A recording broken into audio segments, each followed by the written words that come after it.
La cega. La Roser està cansada de tantes hores com porta plegant gavells. Cada vegada fa més calor i la criatura que du lligada a l'esquena comença a ploriquejar. S'asseu allà mateix, sobre els rostolls, afluixa el mocador i s'acosta al nadó. Encara no ha acabat de descordar-se els botons de la brusa, que aquest se li llença al pit amb avidesa. En època de cega no es fan distincions. Petits i grans, joves i vells, homes i dones, mai hi ha prou mans per treballar.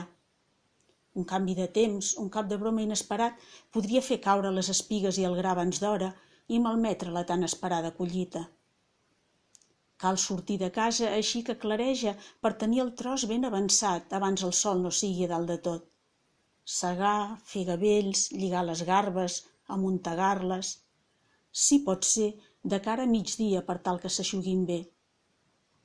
Hom s'atura just per a fer un mos i veure un glob del càntir de terrissa negra, que suant manté la frescor de l'aigua.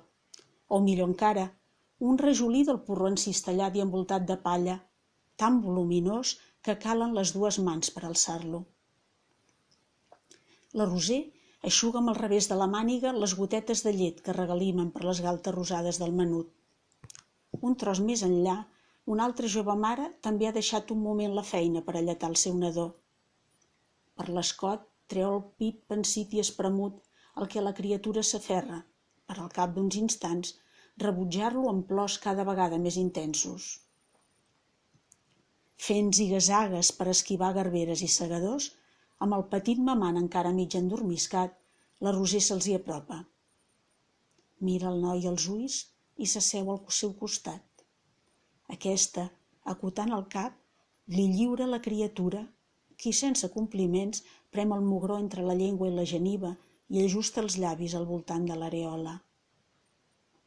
Els infants compassen els seus xuclets als cops de volant dels segadors.